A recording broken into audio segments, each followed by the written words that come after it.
Hi, I'm Mary Rihanna, and with me today is Miss Maria from Scholas Italy as well as Vatican. And I want you to share to the world, especially people in Indonesia, what is Schola? So, Scholas is an international educational foundation that was created by Pope Francis when he was Bishop of Buenos Aires, so many, many years ago. And the objective of Scholas is to gather youth from different cultures, different religions, different socioeconomic backgrounds, and ask them what are the biggest concerns, what are the problems that they see in their own communities, and empower them to identify very concrete solutions.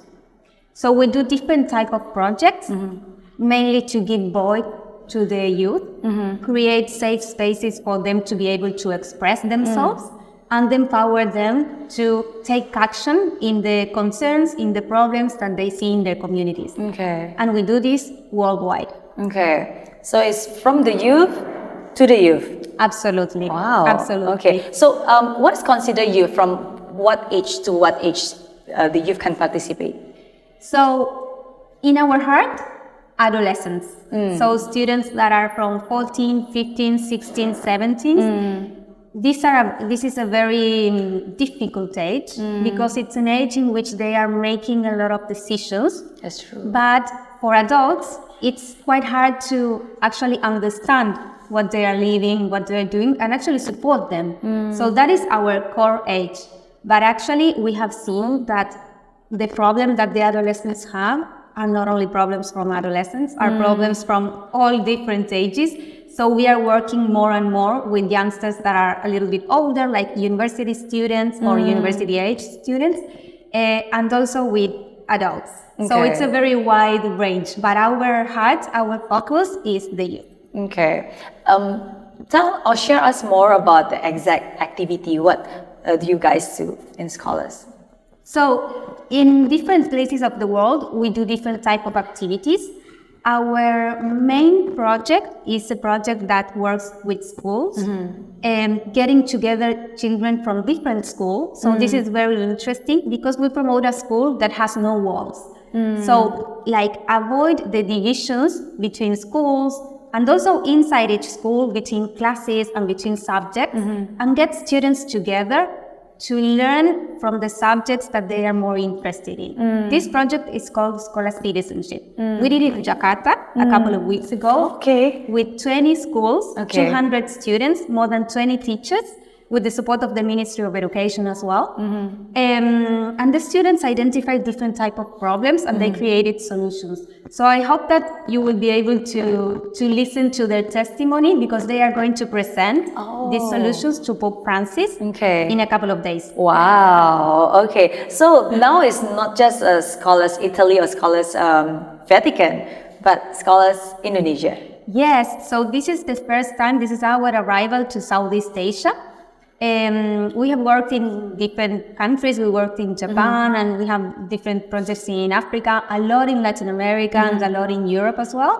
But this is our first time in Southeast Asia and we are excited because we know that there is a lot of potential in the youth here. So we are really looking forward to get to know the youth in Indonesia a little bit better and work together.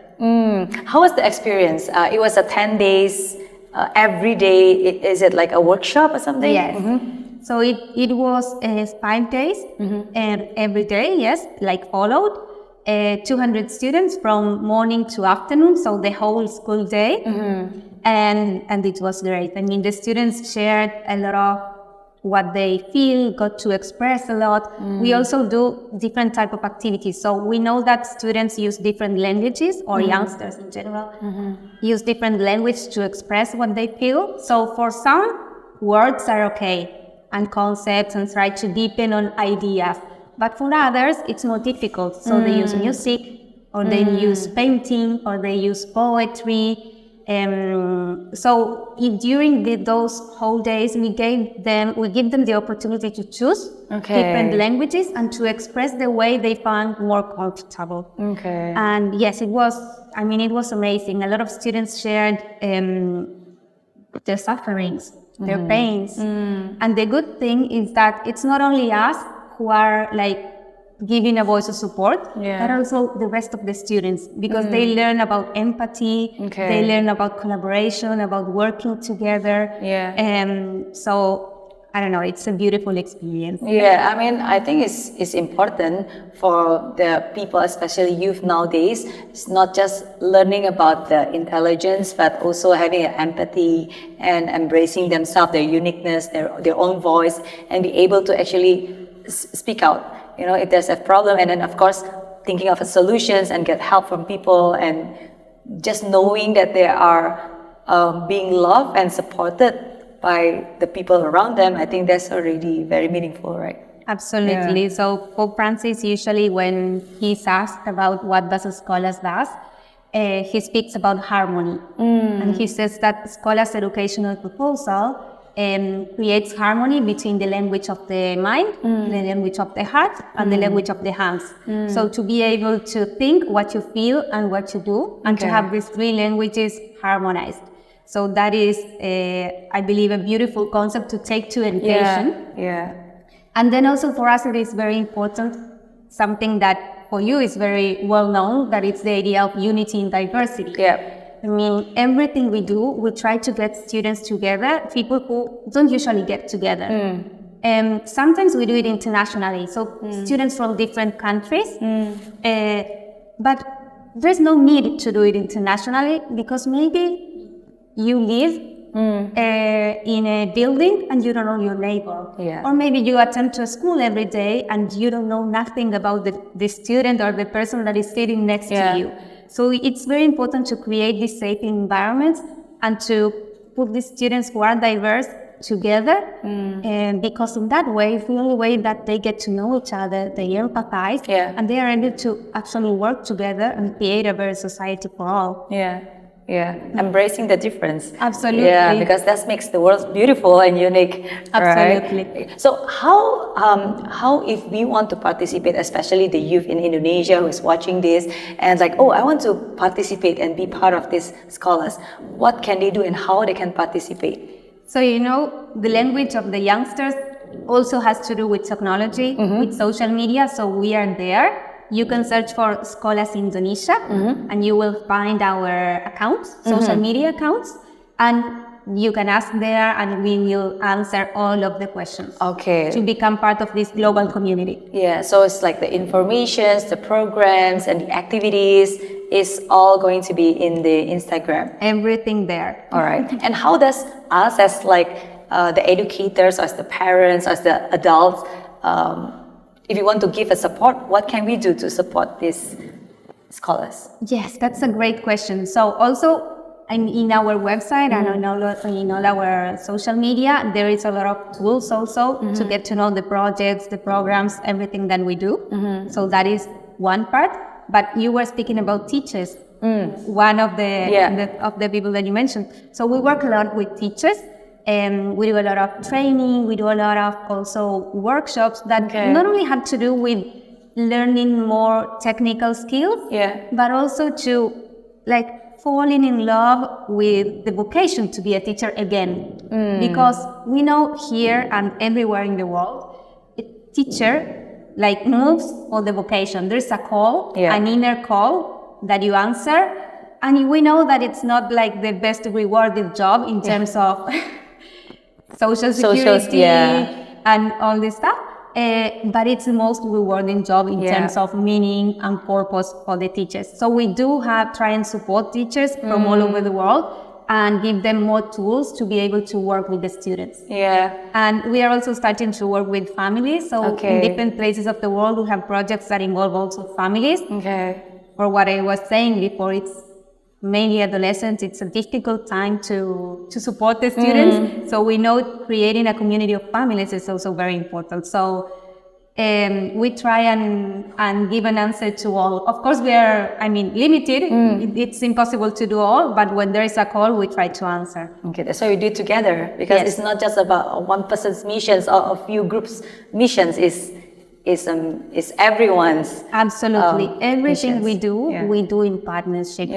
So there's no place in the world in which we go and work alone. We partnered with the Ministry of Education, we partnered with schools, we partnered with social organizations, with the church. Actually, to come here, we have a lot of partnerships that made us like arrive to Indonesia. So that is, yes, absolutely important. Okay. And on the 4th of September, there's going to be something that is very special, because for the first time, the 200 scholars is going to meet with the Pope Francis, and it's going to be here exactly in this place, Graha Pemuda.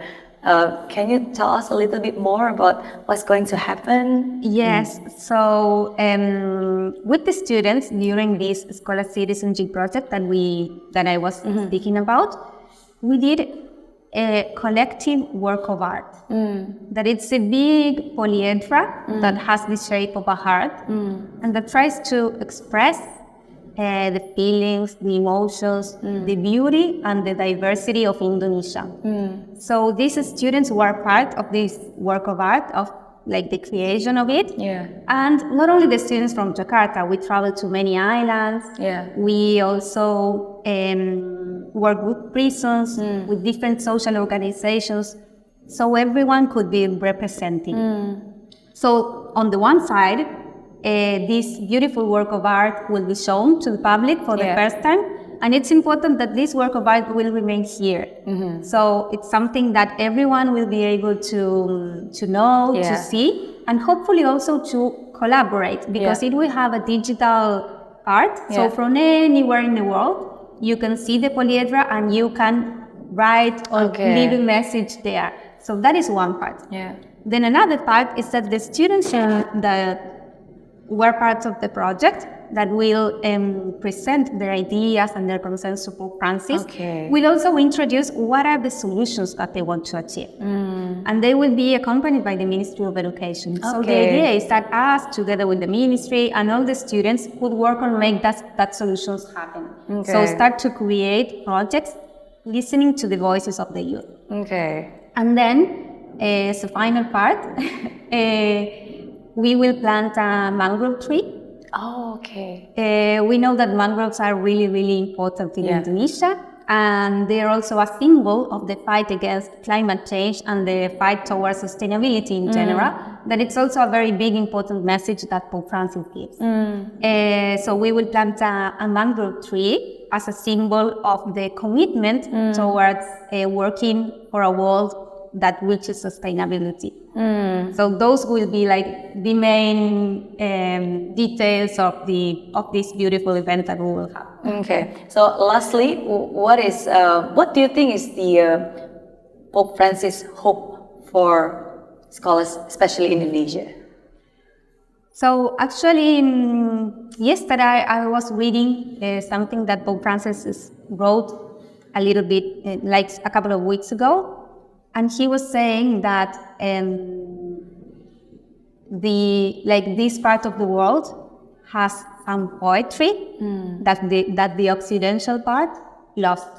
So I believe that his hope or his dream for Indonesia has to do with that, with supporting the youth in identifying and recognizing their own beauty, the beauty of their own culture, of their own country, of their own roots, and show it to the world.